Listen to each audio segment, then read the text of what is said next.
बिस्मिल्लाहिर्रहमानिर्रहीम। अस्सलाम वालेकुम व्यूअर्स, आप ही के चैनल पर आप सबको खुश आमदीद। इंशाल्लाह सब अल्लाह पाक की रहमत के साए में होंगे। व्यूअर्स, ये आधा किलो इमली में लेके आई हूँ। मैं आज आपसे शेयर करती हूँ कि मैं को किस तरीके से मैं सेव करती हूँ। रमज़ान में ये बहुत ज़रूरत पड़ती है, चाट वगैरह में, चटनियों में ये इस्तेमाल होती है। तो ये मैं एक ही दफ़ा इसका पेस्ट बना के सेव कर लेती हूँ। 2-1 माह के लिए ये काफ़ी हो जाती है। तो इसको मैं पहले थोड़ा पानी डाल के धो लेते हैं। इसमें जो रेत वगैरह होती है, इसकी जड़ें और इसके ऊपर जो सख्त छिलका होता है, जितना हो सकता है ये अभी निकाल लेंगे, तो बाकी बाद में जो है छान के निकल जाएगा। तो यहाँ आप लोगों से ये भी रिक्वेस्ट कर दूँ कि आप लोग मेरी ये वीडियो पूरी देखिएगा, और अगर आपको पसंद आए तो लाइक और शेयर ज़रूर कर दें, और अगर फर्स्ट टाइम मेरी वीडियो देख रहे हैं तो सब्सक्राइब करके बेल आइकन का बटन भी ज़रूर दबा दिया करें, नवाजिश होगी।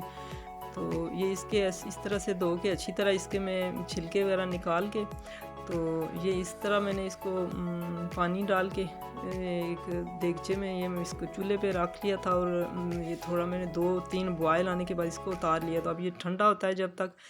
तो मैं यहाँ आपसे एक और मैंने वीडियो बनाई थी पपीते का जूस, तो उसमें मैंने पपीता खुश्क करने का मैंने आपको बताया था कि ये मैं इसका पाउडर बनाना आपको बताऊंगी। तो ये मेरा खुश्क हो गया था और मैंने बोतल में डाल के रख लिया था। तो अभी ये ग्राइंड करके तो इसका मैं आपको दिखाती हूँ पाउडर पपीते का। ये गोश्त वगैरह गलाने के बहुत काम आता है। ये देख लें, ये ग्राइंड कर लिया और ये पपीते का पाउडर भी रेडी हो चुका है। तो जब तक हमारी इमली का वो पल्प ठंडा होता है, तो ये भी मैंने आपको दिखा दिया। इसका उस वक्त मैं नहीं दिखा सकी थी। तो ये पाउडर मैंने पपीते का बना लिया, तो बाज़ार से कई गुना ये बेहतर होता है।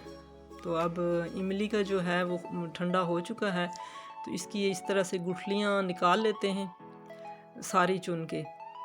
और इसके अंदर जो जड़ें वगैरह और जो भी इसके अंदर एक्स्ट्रा जो चीज़ें होती हैं, ऐसे उसके ऊपर जो सख्त सा छिलका होता है, जितना हो सकता है वो अब अभी हम निकाल लेते हैं।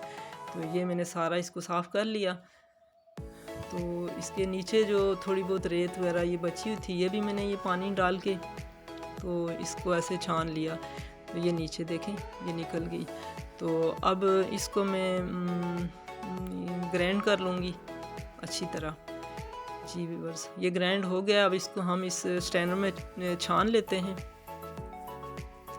तो ये इसमें से निकल नहीं रहा इजीली, तो मैं दूसरे स्ट्रेनर में डाल लेती हूँ थोड़ा।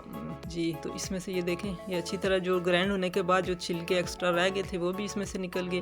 तो अब ये हमारा इमली का बहुत अच्छा सा पल्प रेडी हो चुका है। आप चाहें तो इसे चूल्हे पे रख के थोड़ा और गाढ़ा कर लें पका के, और इसको आप सेव कर लें। तो आप चाट में यूज़ करें, चटनी बनाएं, या बेशक जिस तरह से भी आप इसको इस्तेमाल करें। शरबत भी इसका आप बना सकते हैं। उम्मीद है आपको मेरी ये वीडियो ज़रूर पसंद आएगी। तो अल्लाह रब्बे करीम से दुआ है कि लंबी उम्र के साथ आप सबको ढेरों ढेर खुशियाँ देखना नसीब फरमाए। अपना ख्याल रखें, अपने प्यारों का ख्याल रखें। तो रमज़ान करीम की बहुत सारी रहमतें, नेमतें, बरकतें अल्लाह पाक आप लोगों को समेटना नसीब फरमाए। जी, हाज़िर होंगे आगे किसी और अच्छी सी वीडियो के साथ। तब तक के लिए फ़ी अमानिल्लाह।